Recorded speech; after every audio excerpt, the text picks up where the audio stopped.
Discipline is doing the things you don't like to do to get what you want out of life. And if you don't have discipline, it doesn't matter what you plan or hope to do, it's not getting done. Hey, it's George. I'm back with a brother from another mother, but I need to ask you, and you see if you can relate to this. If you have ever felt like life hit you in the back of the head with a 2x4, right? You know what I'm talking about. A divorce, a bad business partnership, a business collapse, losing your best client, or any feeling where you feel like you're starting over from nothing. And you're in that bucket of wondering, like, how do I even begin a comeback? This one is for you.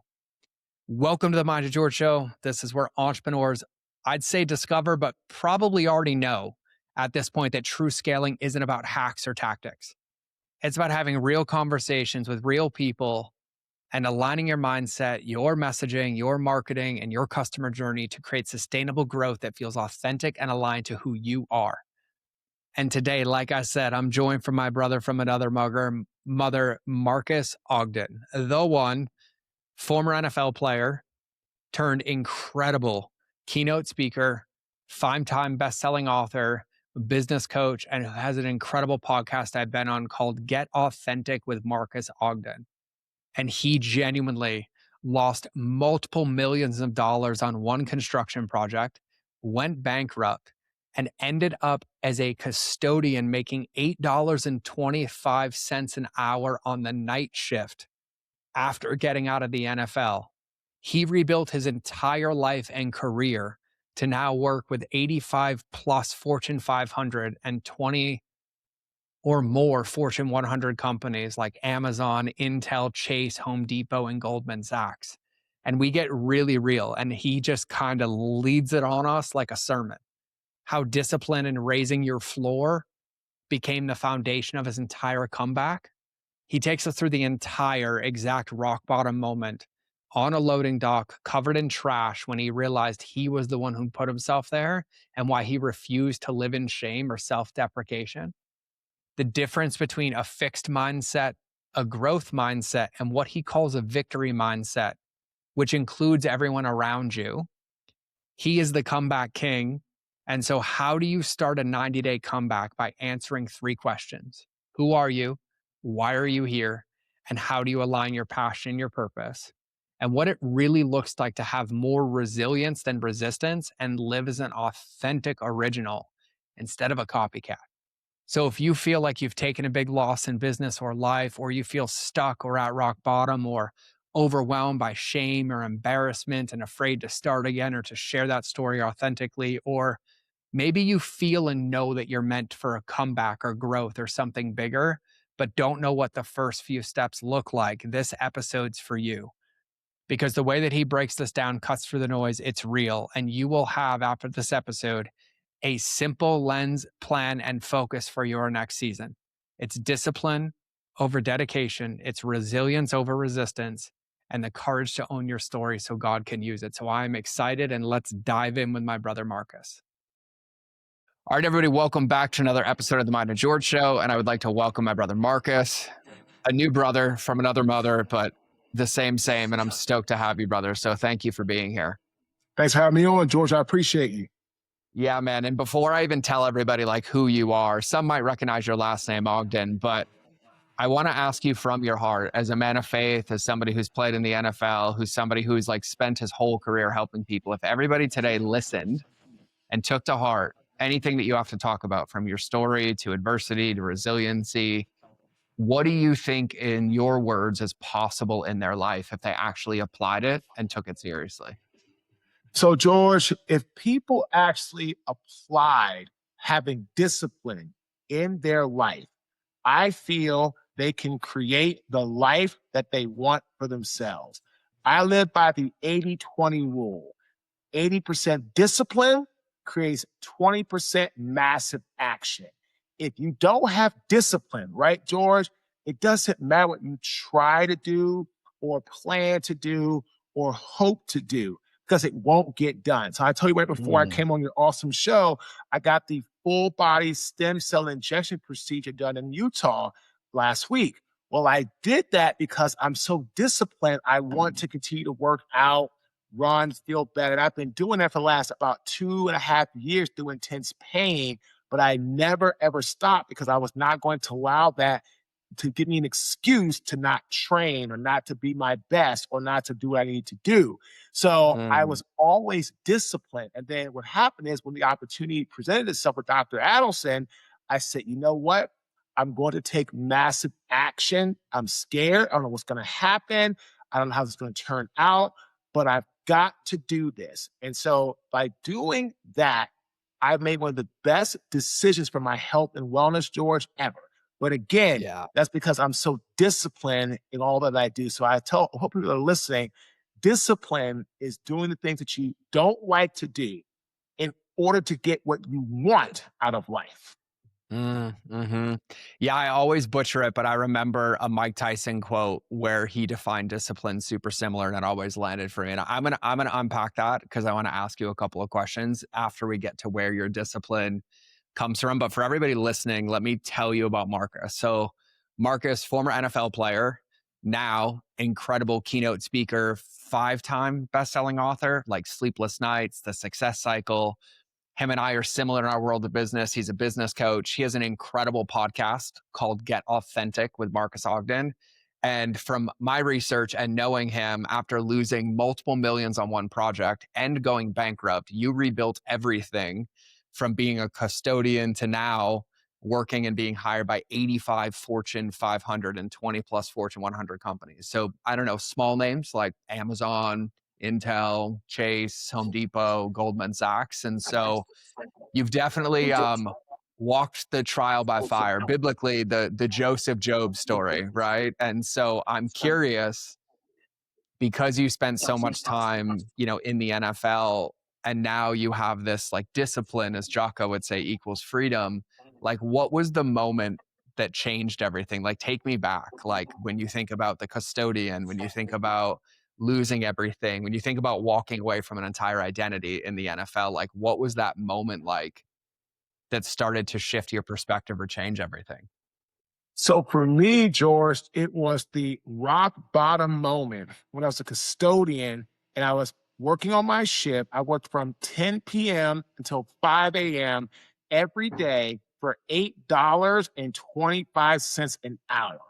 And so what happened was at that point, right before the rock bottom moment, I still was blaming everybody else for my failures, for my problems.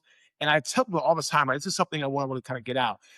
In order to create the life you want for yourself, you have to do what I call raise your floor, which Hmm. means you have to elevate and stop taking excuses or saying that you can't do something, looking for the easy way out. Your floor has to raise to the level that you want to achieve greatness. And so for me, what happened is when I finally hit that rock bottom moment as a custodian, somebody's trash and rotten meat and nasty protruding garbage, right, George, got all over me. That's when I realized right then and there that I was the one that fell short in everything, from that construction company that I owned to me losing everything to the bankruptcy to the cars getting repossessed, to the home being foreclosed on, to having absolutely no money when I got to Raleigh. And again, it took me really just tapping out and really just being at complete rock bottom where I could go no lower, where I could do nothing less or less worthless. Because at the end of the day, right, George, I was literally living a life with no purpose and no passion and no alignment. So that was Mm. the moment for me, my friend, as a custodian. And I said to myself, wow, when all that trash got all over me, I said, man, exactly what I said to myself, George. If I don't get off this curve, if I don't make a change today, I'm going to be here for the rest of my life. And that was a hard pill to swallow, but it was the only pill to swallow at that time. Yeah, I wanna ask you about that because I even have a model that teaches floors and ceilings. So when I said like we have so many similarities, I'm like, preach it, brother. Like just give them the love because they won't hear it from daddy one, so they'll hear it from daddy two. And as long as you hear it and you take it in, like you win. And you're a man of faith. You're an incredible, incredible man. You've lived in the height of some industries and now on the other side. And you said something that I think is so important, and I want to ask you about it. And I might lead it a little bit too. You had to get radically honest with yourself about like, I'm here because of my choices, but what I didn't hear is fault, blame, beating yourself up, self deprecation, right? So, how did you navigate that? Because I know for me personally, and somebody who's had massive heights and massive losses, until I learned this, the first place I would go was like self shame, right? I would get stuck in that guilt spiral that just kept me stuck. And so I'm curious from your perspective, like how you navigated that almost from a place of like excitement or possibility instead of like dread and overwhelm.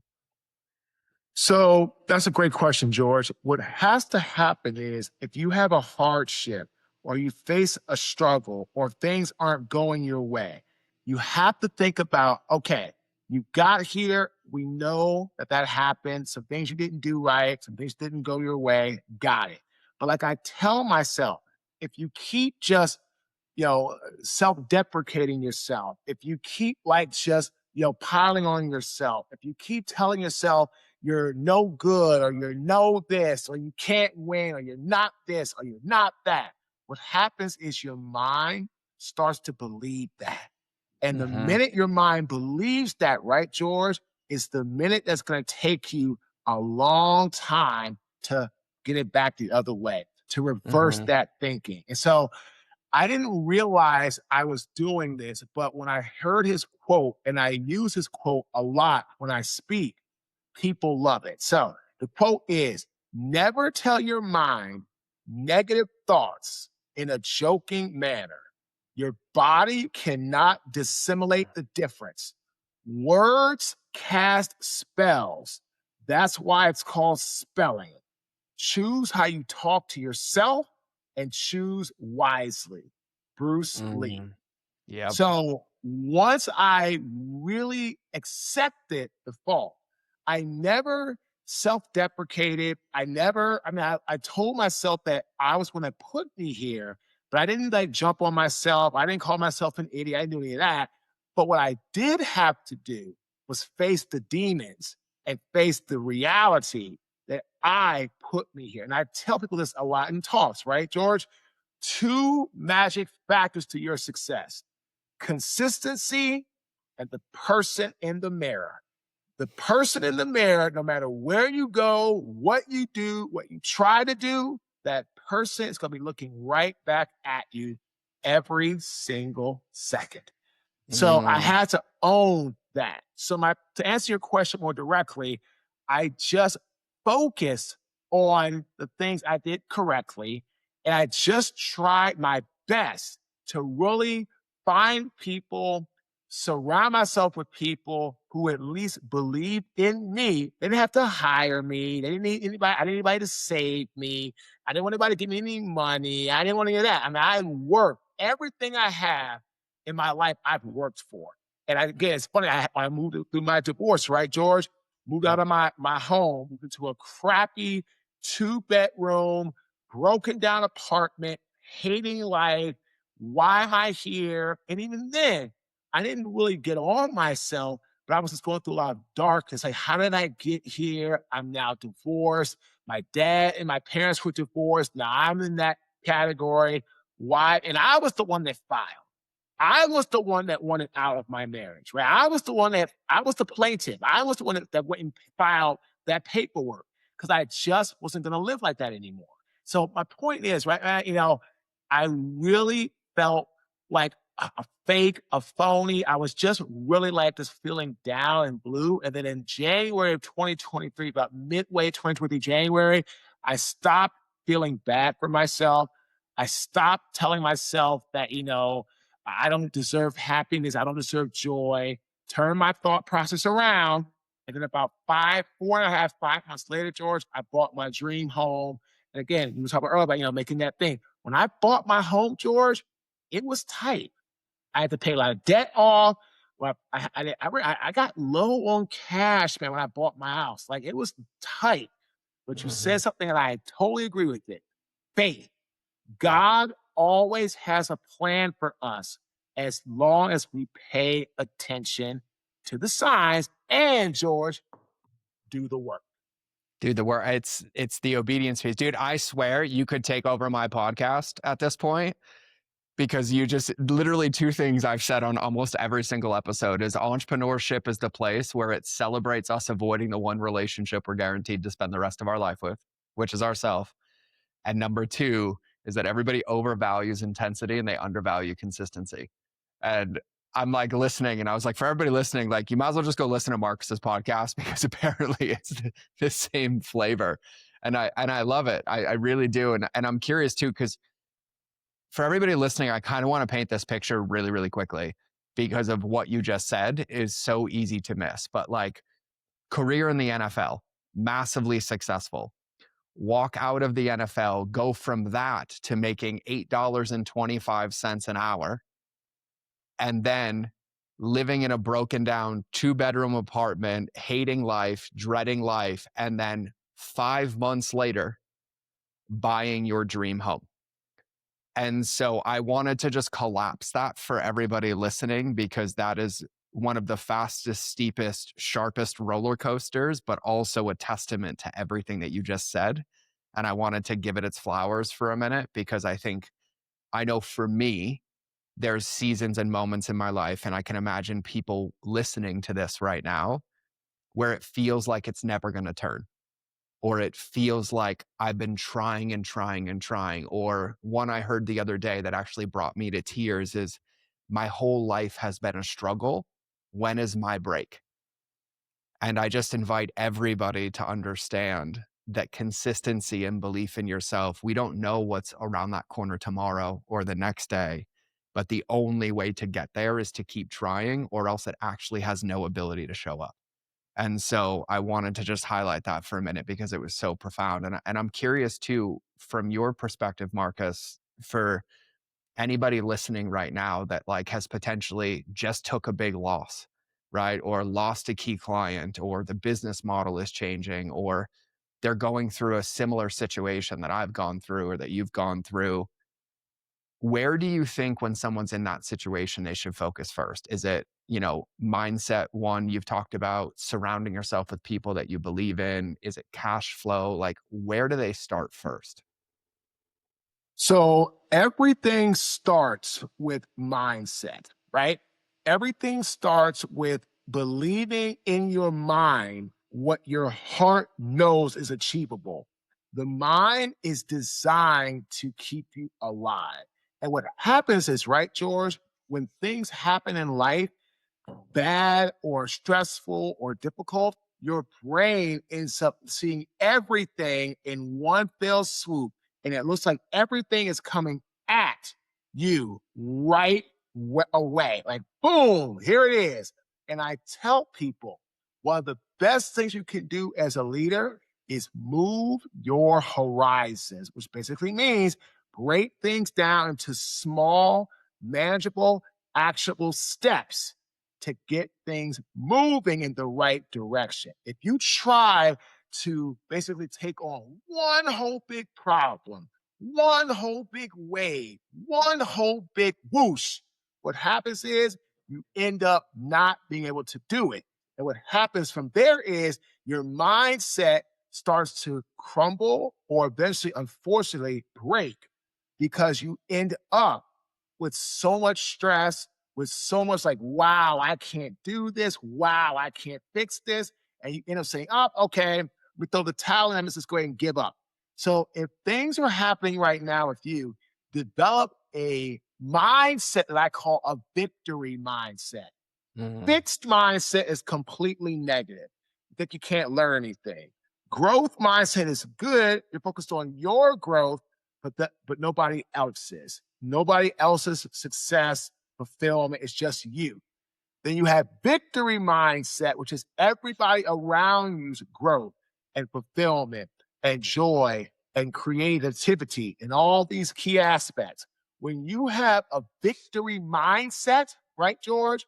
When you create that, there's nothing that can hold you back. Because what happens is, in reality, it's not just about you anymore. It's about everybody around you. And when people actually feel that you actually care about them, what do? They are eager to help you. Mm. Yep. I'm just gonna keep saying it. Like you're summarizing my thesis, like everything I do in my life. And I absolutely love this. And I resonate so deeply. And also thank you for the reminders over and over and over again. Because even me, I imagine I'm not the only one. There's probably people listening that even when I teach this and I live this way, I have my moments where I'm like, I forget or I get kicked in the shins a little bit too hard and then I start to spiral, right? And it even speaks to your previous point of surrounding yourself with people who believe in you and being willing to rewrite the story, right? Childlike curiosity, right? I know for me, when things get hard, I'm like, well, this is the way it is. But in actuality, it's not. I might see it that way, but shifting that perspective, shifting my mindset, being around people who can shift it for me. I say one of the other things I say is that our perspective is the difference between our prison and our power, right? And that one is a big one for me that I love. And so, I'd say, you're like, I'm gonna title you the king of comebacks, right? Because you talk about comebacks all the time.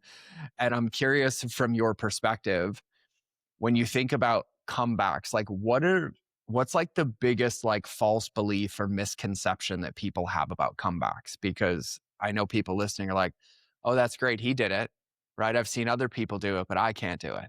Or it's great that they got it, but like, how am I going to get it? So what are the misconceptions that people get wrong about comebacks? People get wrong that a comeback is going to happen in the time frame that you want it to happen. That's not Mm, reality, right? I started mm, speaking what, 2013? What was that? mhm. A little over 12 years ago. 12 years. And when I started, I wanted to be the comeback kid right there, right away. Well, that's not how it works. And it took me years, not weeks, not days, not weeks, not months, years to get to a point of getting my first ever paid speaking job. Then it took me more, not days, not weeks, not months, years, to get my second paid job. And then I finally met some people to help me through coaching and help me through strategy and help me through tactical execution. And now here we are. What's that? 7 years later from that point, which is what? 12 years later from the beginning of this saga, where people know us, respect us. We have lots in the fire.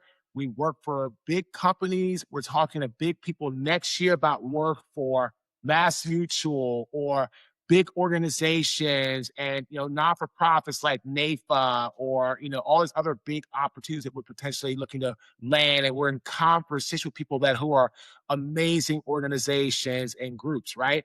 Because we never gave up. Comebacks aren't going to happen in the time frame that you want them to happen, because a comeback, in my opinion, is not going to just happen like that. A true comeback really comes when you've been truly knocked down, not just Mhm, like nudged or not just like pushed down, right? Or not when you tripped and fell down. It's somebody hitting you with the back of the head with a club and knocking you senseless, where you're like, where am I? You're dazed. You try to get up, you fall back down, right? You try to get up, you fall back down because you're in a real daze, because it's not just some small item. A true comeback, in my opinion, is when someone has gone through some sort of real fire, and you're going to have to really have what I call a dog mentality. But unfortunately, right, George, a lot of people do not have that, because a lot of people are just wanting life to, quote unquote, pick them up when they get knocked down, which you and I both know is not true. Oh, 100%, man. And I wanna add one to the list, I think, or a reason why. Like, I would imagine, and I know because I experienced this personally, so I'm curious if anybody listening has felt this. There was a season in my life where I wouldn't have that dog mentality or that victory mindset to move forward because I was overwhelmed with embarrassment by the setback, right? So, I'm curious in your perspective because you coach a lot of people on this, you talk to a lot of people about this, but like, what would you say to the person who's in a situation, right? They got bashed over the back of the head or something's not ideal right now, and they almost feel paralyzed to move forward because they're embarrassed, right? They feel shame around it, right? Because I know that's something I've navigated a lot and I don't have a specific answer for it, but I'm just curious what your perspective is. So, if someone's been bashed over the head, if someone's been knocked down to the point where you feel getting up is just so challenging, so difficult, so hard, which trust me, I've been there. I mean, I have been there. So I get it.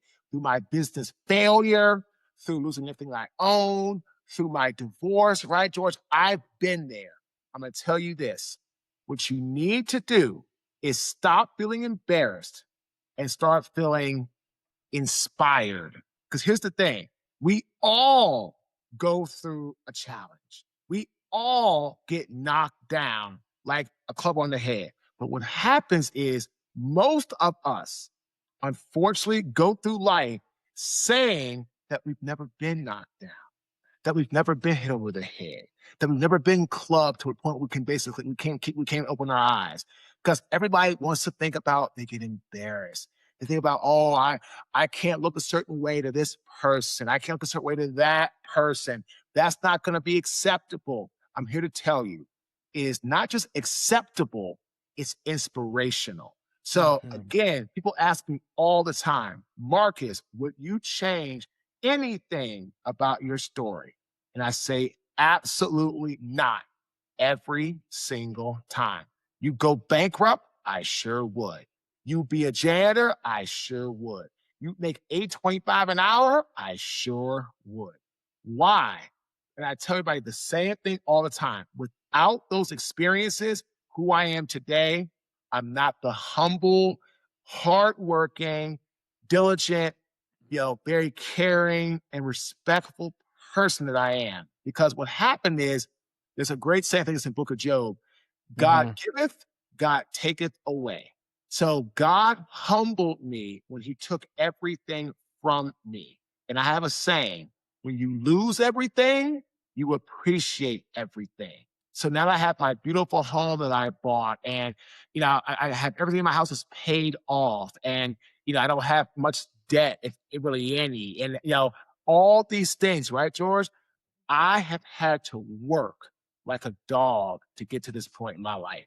But I'll tell you this, all that I've been through, without the hardships, without the challenges, without the struggles, who I am as a speaker, author, coach, consultant, podcaster, we would not be as fulfilling and joy filled because people would not be able to relate to us. Remember this, no matter who you are. Your struggles, your hardships, your adversities, your stories will relate to people if you have the courage to actually own it and share it with the world. Yeah, I have to ask you about authenticity because you live it, like you breathe it. And I'm curious because, and I'm just speaking out loud of like what's hitting my intuition right now. You said this where like everybody wants it to look a certain way or what people might think. And I feel like that's what robs people the most of their power or their clarity, right? They end up living in this prison, right? You think about the amount of time someone's like, hey, how's your morning? Everyone's like, great. I'm like, liar. Ask me how my morning is. I'm like, oh, well, I'm choosing to show up like a dog today, but this happened and this happened, and this is how I'm navigating through it. So, my first question is, how would you define authenticity? And then any advice for people listening? Because you just kind of gave a summary of like being radically authentic, right? Using your story and your actual situation that God gave you. to be a catalyst or a lighthouse for other people, not a tugboat, right? That's your line. Be a lighthouse, not a tugboat. And so, how do you define authenticity? And then how do you recommend people embody that or practice that or own that? Because you live pretty embodied in authenticity. And I'm just curious in your thoughts. Authenticity is living your life in the moment, knowing that the moment is going to change. I'm Mm, not the same person I was when I was married. I'm not the same person as when I started my speaking career.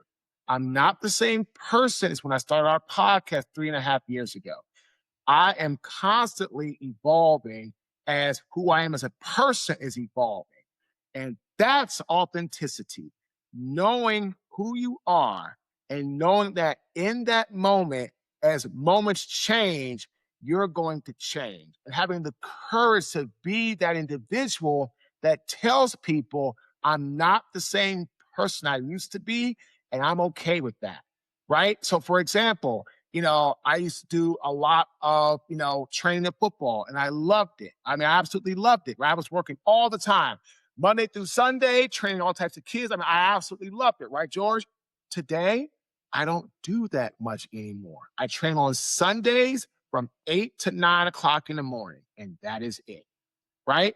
But that's authentic. I'm not going to sit here and tell you that I used to love training, which I did, but I'm still training around the clock and 7 days a week and blah, blah. Well, no, I'm not, because I love what I do as a speaker.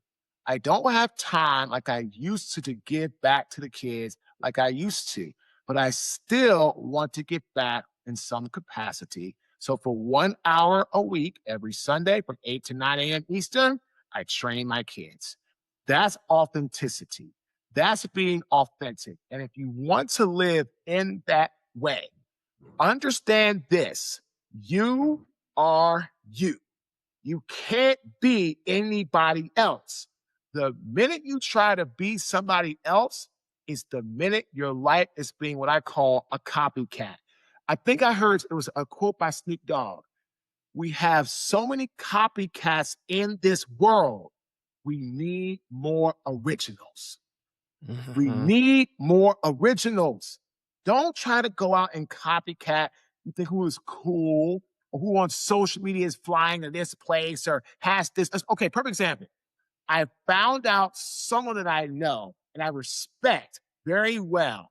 He used to have pictures on social media all the time with his wife, family, traveling here, going there, doing this, doing that. And next thing I know, I found out, wow, this guy's going through a tumultuous, very hard, very aggressive divorce, right? Had another friend of mine, found same thing, very successful guy, super successful.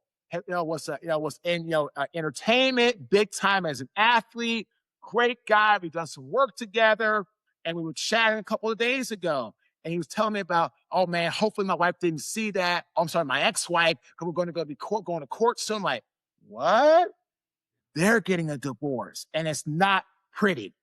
And so my point is, don't try to copy what you see of somebody else on social media, right? You have no idea. I'm always honest about my struggles, the divorce I had, the hardship, the excessive drinking, the feeling like a pity party, not being out of bed, I do that, right? I'm always real, but not many people are.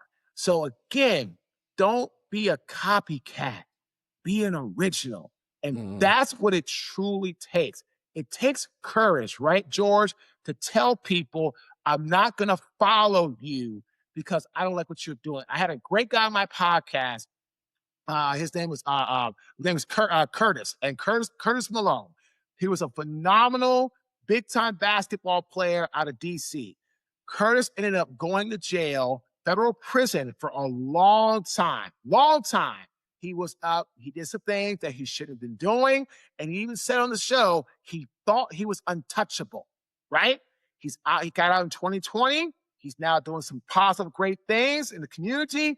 And Curtis says, if you are trying to be like other people, if you want to ride around town with a gun, if you want to ride around town and be selling dope or selling drugs, he said, I will not get in the car with you because I don't want to be anywhere near you. He said, because I don't want that. I'm not going to follow your lead if you are going somewhere I don't want to go.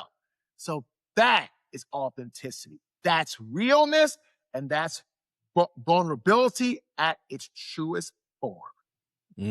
God doesn't call us to be of this world. We live in this world, but we don't have to be of this world. And I love that.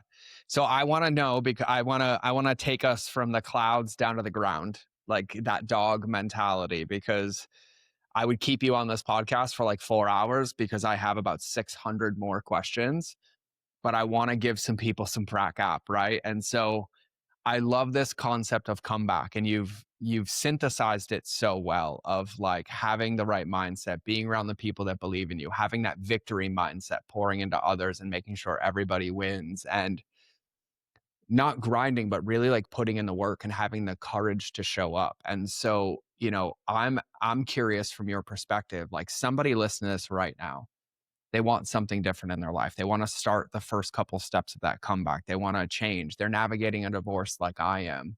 How does someone actually start like a 90-day comeback, or the reps or status, or not status, the reps or the things that have to happen? Like, how would they start that this week? Like, where do they even begin?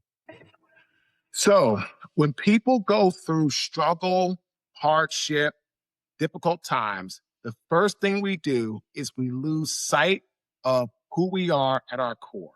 The Mm, number one thing you need to do to start your 90-day comeback is write down these three things. Okay, it's kind of a package. Number one, who are you? Number two, why are you here? Number three, figure out what your purpose is and what your passion is and align them. Once you do those things, like who are you? Why are you here? And align your passion to your purpose, that's going to get you going. And again, if mm, you're struggling to figure out what that is, find someone that you respect, that knows you, and ask them the question, what do you think of me? Who do you believe I am at my core? Because sometimes when we're really, really down, we don't know, we can't think clearly. But find others that don't have the same type of jaded look that we have looking at ourselves. Because a lot of times we're super hard on ourselves.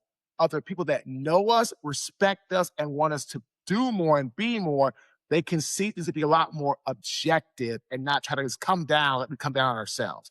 But the mm, real key is, right, George? You got to tell yourself, well, who am I? Why am I here? And then try to align your passion and your purpose. Because here's what happens when you're able to know who you are, you can stand tall and be confident in yourself. When you know why you're here, it drives you to push yourself through the hardship that you're going to face. And when you know what your passion and purpose are, you can align them. When that happens, greatness is on the horizon. That's exactly what I did mid-January 2023. I said, okay, well, who am I? Marques Ogden. I am now a father. I am a businessman. I'm a retired athlete who is now divorced. That's what I have to tell myself. Well, why am I here? I'm here to create a legacy that's positive for my two daughters and other people that I don't know, or maybe I do know, so they can be right. They can come and not be a lighthouse, not a tugboat. They can guide people in from the seas into the harbor. One of my favorite quotes, now this that news session not that long ago, from FDR: "Smooth seas never made skilled sailors." mhm, Period. So, ladies and gentlemen, you have to learn how to go through this. So, again, that's why I said, well, why am I here? And then what was my passion? To help others. My purpose was to share my story to give others inspiration and hope that they could be great. Once those three things were identified, I went back to work and I got after it because I was down for about 2.5 months. I mean, like, that's a long time you have a bit. I was operating with probably about 20% capacity. Once I figured those three things out, man, did life get better. So if you're listening to this, please, please know who you are, why you're here, and then figure out your passion and your purpose and align them. Then you're set for greatness. And I love how you talk about greatness, because I just want to add one thing to this before I ask the last question before we land the plane today. Greatness has to be earned every day. It's not a finish line. And so I wanted to give that frame to everybody listening. Like I know for me, biblically, it's pick up your cross and follow me daily. That means yesterday is gone. But the present moment that Marcus talked about is here now, and it's earning it every single day. Like the account gets reset to zero every single night. And that's why what Marcus just shared, those questions, I'm going to say right now that when you're done listening to this podcast, those aren't a whip out a sticky note and write them down for 3 seconds. That's a love yourself enough to give yourself some space to go sit somewhere you haven't sit, to go ask those questions of yourself, to allow yourself to sit in the discomfort of not knowing the answer, feel those feelings, and then allow the answer to flow before you even ask somebody else. And when you do ask somebody else, allow it to receive. Allow yourself to hear what they have to say, not negate it, not deflect it, not be like, oh, that's not it, but like have a mind and have the ears of God to hear how he would speak about you, and give yourself the space to fill those in and write those down.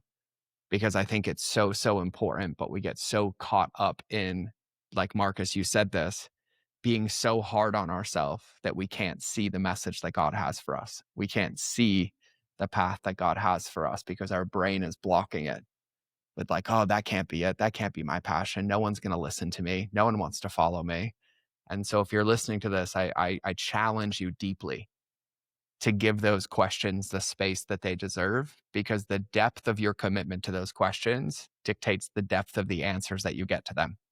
We're talking about your life. We're talking about your legacy. We're talking about your vision and your impact. And so my one question before we land the plane is somebody answers those questions and they're like, got it. Could be small, could be big. They're starting to take daily actions. How does somebody know they're on the right track when the resistance starts to show up? There's an old saying that I live by. In life, to be successful, you have to have more resilience than resistance. You Mm, know you're on the right path when life is full of resistance and hardship and difficulty, and you're still on the journey. You're still on the path. You're still out there becoming a skilled sailor through rough seas. Ladies and gentlemen, life is not going to want you to come back the way you want to come back. Life is not designed to be easy. It's not. Life is not designed to give you what you want, when you want it, all this stuff. That'd be awesome, but that's not real life. What life is designed to do is to test you. Life is designed to let you win once you finish playing the game. Life is designed to have you be great once you overcome darkness and fear and despair. Ladies and gentlemen, in order to get something, you have to sacrifice something. So if you're not willing to sacrifice in the comeback, then just lay down and stay there, because you're never going to get where you want to go. And that's what I was doing for November, December 2022, first half of January 2023. I was laying down, I was staying down, I was not getting up. Finally, second half of January 2023, I said enough's enough. I got up, I got in the ring, and I was able to win after getting knocked down, kicked in the teeth, hit in the face. I was able to have light in my life after overcoming the darkness, the despair, right? Jesus was tempted when the devil, in the desert, I'm talking about the devil for what, 40 days? Get 40 to the other days. side. See, look at that. He was tempted, right, through darkness, loneliness for 40 days and 40 nights to get to where? The other side. So if Christ did it and had to do it, he's telling us, God's telling us, we got to do the same thing. It's Yeah. not just it's not just be laid on a silver platter for you, right? I tell people all the time, if you're going to hand me something, I don't want it, Mm-hmm. because I know it's going to always come with a cost. So I'm just going to tell you, when you have more resilience over resistance, you're on the way to greatness. Oh, that's such a good line. My brain popped in with like Romans when they ask you to go 1 mile, go two. The fruit of the tree in Matthew, that it has to be pruned. Well, you can only be pruned in the process, and you can only be in the process through obedience. And that obedience is actually taking action. And so I love that resilience quote. I'm writing that one down. I love that one. Thank you so much. And it reminded me of a prayer that I wrote on a sticky note as a reminder. And I said, I often prayed to God for things that I didn't have the character and scars to maintain. And in Hmm. reflection, what I realized is God entrusted me with things to steward, but I didn't steward them wholeheartedly, and then they were removed. And now I value them so much deeper, and I earn them, and I appreciate them, and I have gratitude for them, and I spread those fruits. And so there's just so much power in how you share, and so I'm grateful that you shared. So yeah, I know we got to land the plane. So you have a podcast, your website's incredible, you have a couple books. Where is the best place for people to connect with you? Go to our website, www.marques, MARQUES, Ogden, OGDEN.com. And also check out our podcast, Get Authentic with Marques Ogden. We interview people. George is coming on our show. We've had on celebrities and athletes and business leaders and people that are in faith-based. To you name it, we've had it. The only theme of our show is amazing, inspiring people sharing their true, authentic sagas. And Mm, that's why people love it, because it's about the truth of life, not the yeah. fluff or the stuff that people want to put out on social media, trying to always make people think that things are great, grand, and grandiose. Yeah, brother. I love it. And everybody, I'm going to have everything linked in the show notes. I just have one final question for you. I ask all my lovely authentic guests this question because I'm really inspired to hear. And so I want you to imagine that everybody listening just got Men in Blacked and they forgot absolutely everything that we talked about. They don't remember any of it. But in this moment, you have 60 seconds or 90 seconds to tattoo wisdom in their soul that they will take with them forever. What would your tattoo wisdom be for everybody listening? My tattoo would be the following: always be disciplined over dedicated. Always be disciplined over dedicated. Discipline, doing the things that you don't want to do to get the results in life that you want to get. When you are disciplined over dedicated, when you're disciplined over motivated, you'll always come out on top. Always. Discipline over dedicated. At best, everybody listening, write that down, put it on a sticky note, grill it to your laptop, change it to the background of your phone, or grab any other of Marcus's amazing one-liners and share them. But brother, I just want to thank you for coming on the show. Thanks for pouring into us. Thanks for being so open and authentic. And I just appreciate you immensely. Thank you, brother. Thanks for having me on. I appreciate you. Yeah, of course. And so for everybody listening, this has been another episode of the Mind of George show, the one where I believe it belongs in a straitjacket, but I share the real safest parts with you. And I want to invite you to take one thing from today. Maybe it's asking yourself who you are. Maybe it's sitting in silence. Maybe it's acknowledging your situation and realizing that you got here, which means you're empowered to get out of here once you accept it and realize the world isn't coming to save you. Maybe it's asking a mentor or somebody that you love dearly to speak into you. Maybe it's reaching out to me or Marcus and asking us what we think, because we'll pour into you all day. But my invitation is that you take something from today, you install it in your life. Because whether it's a little comeback, a medium comeback, a big comeback, it all starts with the seeds that you plant in that garden today. So plant those seeds and then have the discipline over the dedication to keep watering those seeds every day so that you can harvest the fruits of whatever that change is for you.